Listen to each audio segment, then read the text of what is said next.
Assalamualaikum warahmatullahi wabarakatuh. Selamat datang Sobat Muslim di channel Cermin Kehidupan. Seringkali kita terlibat dengan berbagai macam urusan dunia dan melupakan kehidupan di akhirat. Padahal kehidupan di dunia ini hanyalah sementara, sedangkan kehidupan di akhirat selama-lamanya. Atas dasar inilah channel ini dibuat agar dapat menjadi dasar kehidupan, agar kita senantiasa introspeksi diri untuk menyongsong kehidupan yang lebih baik di hari esok. Sebelum masuk ke topik pembahasan, alangkah mulianya jika Sobat Muslim sekalian bersedia menekan tombol like, share, dan subscribe agar channel ini bisa berkembang. Hari ini kami akan membahas tentang sah atau tidak jika berwudu di kamar mandi yang bersatu dengan WC, yang akan dibawakan oleh Ustadz Abdul Somad. Apa hukumnya, apa sah atau tidak jika berwudu mandi wajib dalam kamar mandi yang dalamnya ada WC? Dulu WC aja. Mandi di sebelah ada dindingnya. Sekarang demi efisiensi WC bersatu dengan tempat mandi. Apakah sah mandi wajib di tempat ada WC-nya? Sah, tidak jadi masalah. Hanya saja tak boleh menyebut nama Allah di dalam. Karena Nabi mengucapkan salam 3 kali, Nabi tak menjawab. Assalamualaikum, Nabi diam. Assalamualaikum, Nabi diam. Kenapa Nabi diam? Tak boleh menyebut Allah dalam tempat yang ada WC-nya. Maka berniatnya dalam hati saja. Tapi kalau tak ada, nawaitu raf'al hadasil asghari listibahati sholati fardu alayya lillahi ta'ala. Bismillahirrahmanirrahim, nawaitu raf'al hadasil akbari. Tapi kalau ada WC, diam. Di dalam, tak boleh. Sedangkan cincin tak dibawa Nabi ke WC. Nabi kalau mau masuk WC, cincinnya dibuka. Karena cincin Nabi ada tulisan Muhammad Rasulullah. Dibukanya letaknya pintu. Kita jangan letak pintu, hilang. Jika mandi menggunakan bak mandi yang kurang dari 2 kulah, jika percikan air masuk ke dalam bak mandi, apakah mandi itu menjadi sah? Air dalam mazhab Syafi'i bisa menjadi mustakmal. Mazhab Syafi'i tingkat ihtiyat kehati-hatiannya hebat. Makanya tak dimasukkan tangan ke dalam ember. Mazhab Syafi'i. Kalau mazhab Maliki masukkannya tangan. Cuci tangan masuk ke dalam. Mazhab Syafi'i hati-hatinya tingkat tinggi. Maka dituangkan dari gayung itu ke tangan. Bukan masuk ke dalam. Ini bak, mandi di tepi bak, sampo masuk, sabun masuk, air liurnya pun masuk ke dalam. Lalu diambilnya. Maka alangkah baiknya dari keran yang mengalir diambil, atau baknya besar lebih dari 2 kulah. 2 kulah itu berapa? 60 cm kali 60 cm. Balik dari sini ukur bak-bak kita masing-masing. Kalau baknya pendek kecil, itu bisa nanti tidak sah karena airnya bisa menjadi mustakmal, ataupun paling tidak ada was-was dalam hati, was-was. Apalagi dia sering nonton was-was, artinya jadi was-was. Apa hukum pakai hijab? Sedangkan anak ulama ada yang tak pakai hijab. Tak bisa anak ulama jadi hukum. Nanti anak ulama tak pakai baju. Yang penting hijab itu kan hatinya. Yang penting itu hatinya. Saya khawatir nanti datang orang gila. Maaf cakap tak pakai baju. Waktu kita tanya, kenapa? Kok kenapa begini? Yang penting itu hatinya pakai baju. Katanya. Yang boleh nampak macam anak UPP. Dari ujung ke ujung, yang nampak hanya wajah dan tapak tangan. Yang dimaksud dengan tapak tangan, zahiruha wa batinuha. Ini sama ini, tutup sampai kemarin. Tutup. Saya bangga, UPP bukan Universitas Islam, tapi semangat Islam luar biasa. Dari ujung ke ujung tertutup. Jilbab panjang. Wajah boleh nampak, tapak tangan boleh nampak, dan jangan sempit. Di UPP saya belum menengok lagi ada. Jangan transparan, jangan sempit. Tak boleh kain, jarang. Kainnya rapat, pakai lagi dalam. Dan kemudian pula jangan sempit. Ini ada orang pakai jilbab tapi sempit. Sampai menjerit paha itu.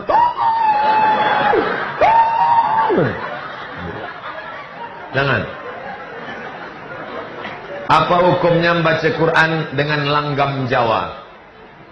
Yang disepakati oleh para qari yang paham, bayati, soba, sika, nahawan, jaharka. Adapun memasukkan ke solawat, sunan-sunan dulu, Sunan Kalijogo, memasukkan langgam Jawa ke dalam solawat. Tak masalah. Salatullah, salamullah, ala taha rasulillah, salatullah, salamullah, ala yasin habibillah. Itu bukan bayati soba, itu lagu Jawa itu. Ler iler, ler iler, cumi ler, tak ijo royo royo, manten anyar. Apa sebenarnya hidayah itu? Seperti apa Allah memberikan hidayah? Dzalikal kitabu la raiba fihi hudan. Al-Quran itulah hidayah. Syahr Ramadan alladzi unzila fihi al-Quran. Bulan Ramadan Allah menurunkan Al-Quran. Hudan. Al-Quran itu hidayah. Quran sudah lama turun, tapi kau menyia-nyiakan hidayah Al-Quran, maka kembali kepada hidayah Al-Quran. Makanya sebelum acara tadi dibacakan Al-Quran supaya dapat hidayah. Apa perbedaan ujian, cobaan, azab? Seperti apa Allah menunjukkan ketiga hal tersebut? Ma yusibul mu'min min nasabin wala wasabin wala saqabin wala syaukin. Kalau ada orang sakit, susah hati, gundah gulana, galau, kacau pikiran, kakinya tertusuk duri, illa kafarallahu anhu biha sayi'atuh, maka Allah menghapuskan dosa-dosanya di masa yang lalu. Kita berjalan bertiga, tiba-tiba pas di jalan itu kaki kita tertusuk duri. Nah, apakah tusuk duri itu karena Allah menghapuskan dosa kita, atau karena Allah mengangkat derajat kita? Ada yang sakit, apakah sakitnya itu karena Allah menghapus dosanya, atau karena Allah mengangkat derajatnya? Kita tak tahu. Maka kita husnuzan aja sama Allah. Maka kita tak boleh mengatakan nengok orang sakit, banyak betul dosa kau. Boleh jadi dosa dia tak ada. Tapi kenapa dia sakit-sakitan terus? Karena Allah mau mengangkat derajat dia dengan kesabaran yang luar biasa. Ada tiga kemungkinan. Pertama, mungkin kita sakit karena kita banyak dosa, Allah mau cuci kita. Dua, mungkin kita sakit karena kita tak ada dosa, tapi Allah mau angkat derajat kita. Tiga, boleh jadi kita sudah sampai ke tempat yang tertinggi, tapi amal kita kurang. Pas dicek malaikat, ini amalnya kurang. Buat dia sakit, sehingga ketika dia sabar, cukuplah itu. Ada amal yang lebih besar daripada haji. Amal lebih besar daripada puasa. Apa dia? Sabar. Innama yuwaffas sabiruna ajrahum bighairi hisab. Orang yang sabar menerima ujian Allah, maka dia akan diberikan balasan bighairi hisab. Nah, jadi tak bisa kalau demam itu menghapuskan salah, kalau jantung koroner itu mengangkat derajat. Belum ada standarnya. Bagaimana cara memantaskan diri agar titel hamba Allah dapat diraih? Bagaimana cara untuk mengutamakan kehidupan akhirat daripada mengutamakan kehidupan dunia? Apakah harus menunggu hidayah atau ujian? Tengok orang cacat. Maaf, adik-adik, saudara-saudaraku yang diberi Allah kekurangan, kalian adalah tamu-tamu Allah. Ada yang diberi kurang fisik, ada yang diberi kurang akal, ada yang diberi kurang sehat. Tengok, dia yang kurang cacat, syukurnya hebat. Aku sempurna, kenapa tidak? Tengok orang sakit, pergi ke rumah sakit. Balik dari sini nanti, pergi ke pasir Pengarayan, tengok orang sakit. Kalau security satpam nanya, kamu mau apa? Saya mau nengok orang sakit. Siapa yang sakit? Semua yang sakit mau aku tengok. Yang ketiga, tengok orang mati.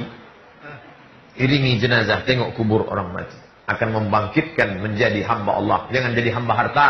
Dunia ini kalau dikejar tak terkejar, ingin jadi ini, ingin jadi ini. Tapi jangan pula gara-gara ini nanti bawaannya mau mati semua. Kau setelah S1 UPP mau S2 kemana?